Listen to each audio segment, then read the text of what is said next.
Okay, finding a financial plan that you feel confident about is like finding your favorite song. Now, as I think about this one, I have a lot of things that kind of come into focus for me. We are dealing with a time and just what's going on around us that is just so intense and confusing. There's so much information and so much news hitting us now. I mean, just look at what's going on with politics right now. Recently we had the tragedy of the plane crashes that are going on. You have everything that's going on with DOGE and the federal government. Different things going on that are causing some uncertainty for a lot of people, but there's just a lot of news. There's a lot of financial news as well. You look at recently here, you had this, I think it's called DeepSeek, this AI out of China that just caused a great disruption in the tech industry and the overall AI industry. And there's just so much going on. Whenever there's turmoil in the financial markets, you also have a lot of people talking about precious metals, gold, silver, all of these different things. There's also been a big proliferation of crypto out there. And so there's all of this information coming at you on television and in the media and so on. And so we have all of these things happening all at once. And I'm actually looking down at my phone here because I have some information I'm going to be grabbing from there as well. But we have all of this information hitting us. And it's hard to kind of pull everything down and make sense of it. And when we're talking specifically about finances, there's so much that hits us and so many different angles that things are coming at over the television, over the internet, and so on, and so many things that we're being pointed at as things that may be important. It's just confusing. It's hard to kind of hone things down. And so I began with having a confident financial plan is kind of like finding that favorite song or that song that you love. Just to give you a statistic, there was a study or a survey done by Unbiased, and this was in 2023 about financial confidence. It was a financial confidence survey. It found that only 25% of adults considered themselves extremely confident about their finances. So only 25% feel extremely confident. That means that 75% of people are less than extremely confident about their personal finances or their finances in general. Now, another part of this survey shows that only 21% felt confident regarding their retirement planning. So only 21% feel confident about their retirement planning. That means that 79% of people do not feel confident about their retirement planning.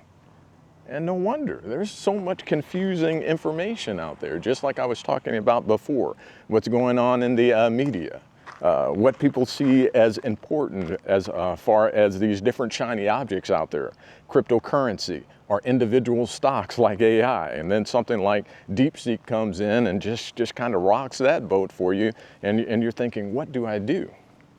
Well, what does that have to do with your favorite song? I was actually thinking through this. And as I think about it, I think about myself. I'm part of the MTV generation. So I grew up watching MTV. And I remember there were songs that I wasn't even that keen on. But then I saw the video. And I got around my friends and there was so much excitement about different things. Back then, Michael Jackson took MTV by storm. And I mean, his songs like Beat It, Billie Jean, and Thriller. I mean, Thriller was an event. When I went to school the next day and Michael Jackson came out with Thriller, that's all everybody was talking about was Thriller and the dance and everything.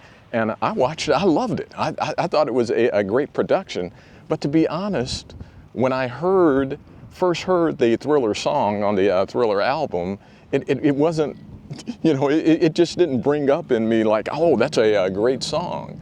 But after seeing the video and getting around my friends, I started to love that song.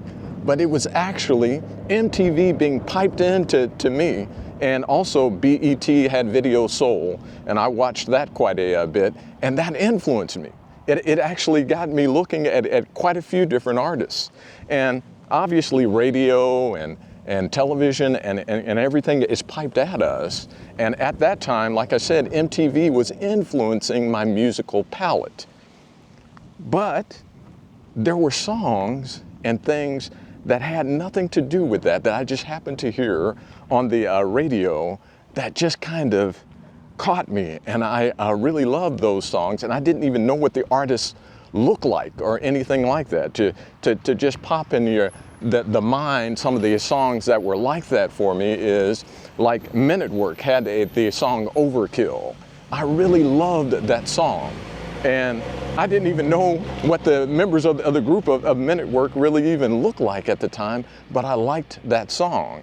There were many others like that. My parents used to listen to Earth, Wind, and Fire, and even the first time that I heard After the Love Is Gone, it was just a great song. I remember being on the bus going to school and hearing Billy Joel's Still Rock and Roll to Me, and Always a Woman to Me. Both of those songs, like I said, before I even knew what Billy Joel looked like, there was just something about that music that caught me, that captured me. There was something about it that resonated with me. And I was not being influenced by anything outside. I was just hearing the music and I liked it. Another thing that a friend of mine, David, did when I was in high school, like I've mentioned in the past, I grew up in the church, and I had that from the time I was growing up, went to church every Sunday and Wednesday, but I listened to a lot of pop music. Like I said, I kind of just grew up on MTV. And my friend kind of introduced me to Christian music. And there was a lot of it that I just didn't like. And in fact, he would give me tapes and that, and I would listen to them, but I just didn't like the music. And then he gave me a tape where I listened to one side of it, really didn't like the music on that side, and I turned it on the other side, and what was on there was Michael W. Smith and The Big Picture. And I remember hearing a song on there by Michael W. Smith, and this song was called Rocket Town. And basically the song talks or tells the story of Jesus Christ in a kind of modern way. And I'll give you just some of the lyrics. I don't remember all of them perfectly, but it kind of starts out, a Friday night affair, out in the city heat, always a party there along the sordid streets. And it was guaranteed the place to be was Rocket Town. The drinks were 2 for $1 inside the crowded bars, the girls that make their run out on the boulevard. It was the idle place we lived the ways of Rocket Town. And another verse, there came a certain man, a stranger to the crowd. We didn't understand what he was all about. He walked a different pace, a wilder place in Rocket Town. And then the chorus, it says, hang around by the street light in the heart of the nightlife. And then the chorus is, what was his mission? Where was he going? Why was his heart light always glowing? All I was missing, he stood there calling. What was his secret? Could I know it? And I was just listening to that, and it kind of transported me into like seeing Jesus in the modern world. And, you know, where we were always taught in a church to kind of be in the world, but not of the world. And I know that this whole thing is kind of a whole roundabout way to explain this. But again, I didn't need to be in front of a television and see a video or have anybody kind of put anything into my mind to like that song or to love that song, actually. It just so spoke to the core of me and what I was trying to be at that time. And I also liked the music. I liked the lyrics. I liked all of it. It just kind of resonated with me. And I guess what I'm saying on the financial end of things, I think that you can relate to just listening to a song or just kind of happening to hear it, and it just clicks. You're like, wow, I love that song for whatever the reason, the music and the lyrics. But it's because you, in the instance, in the way that I'm trying to explain to you, coming across your favorite song or a song that you love, it's as if you're unplugged from the whole media machine, or that whole machine that tries to feed you what to listen to and all of that. And you just happen to hear this song and you're like, wow, that's brilliant. I love that song. And so it's kind of what I'm suggesting that you do with your finances is kind of unplug from being influenced. Unplug from what you're seeing in the media, all of these shiny objects and these different things out there. The cryptocurrency, probably, gold, or investing in those things. Now that may be something that you want to look at, but you want to unplug from being influenced, something from the outside coming in and telling you where to go or how to handle your finances, and particularly investing, and just kind of quiet yourself. Think about what is it that are your core principles, your values, that sort of thing. What makes sense to you? I think about when I talk to young people, and there's a lot that goes on with young people. I'll probably do a video later, but they get involved in things like sports gambling or single stocks, or they're hearing about crypto and they get involved in crypto. But yet when I pull them aside and I really talk to them about what is it that they're trying to accomplish, most of the time what they're trying to accomplish is to actually get to a point to where they have their finances under control and they're building wealth in a way to where they're able to take control of their time and what they do, and whatever they want to do in their lives, being able to do it when they want to, how they want to, and so on. They're looking for that freedom. They're actually looking to build something to where they're able to do what they want, when they want, how they want to do it. And that is the core of what they're trying to accomplish. But what happens is all of this media comes in, all of these different things, kind of what I was talking about, that really complicate everything.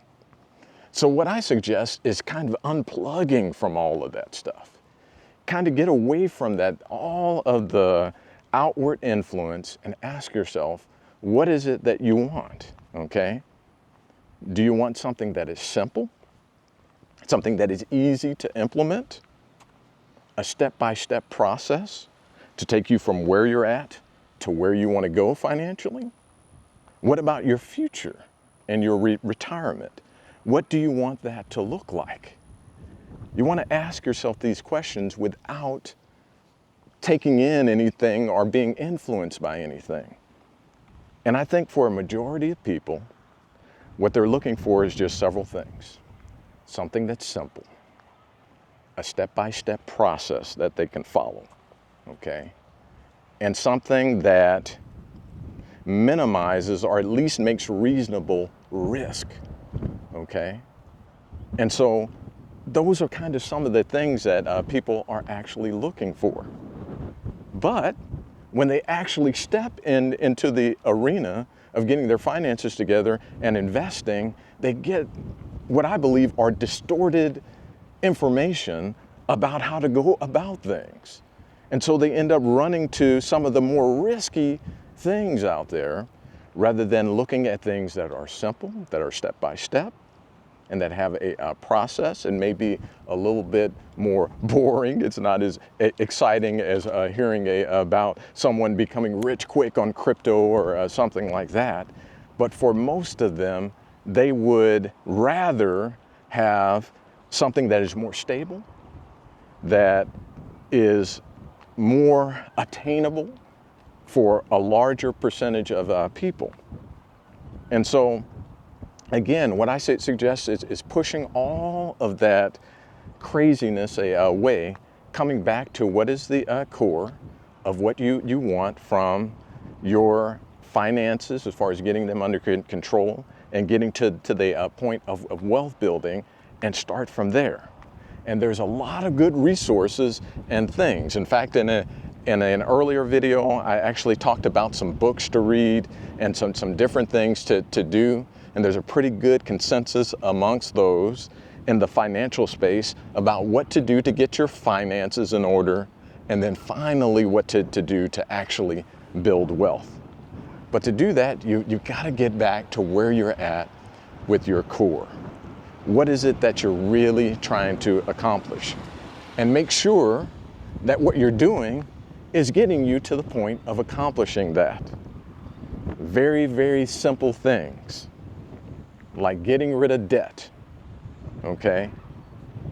Learning about solid ways that have built wealth over time, paper assets, investing in solid things like real estate, building a business over time, things like that have a solid reputation of building wealth, so that you can start brick by brick changing where you're at now and getting to the point to where you have control of your finances and you're building wealth into the future. I hope this helps. Thanks again for taking this walk with me and listening. Take care.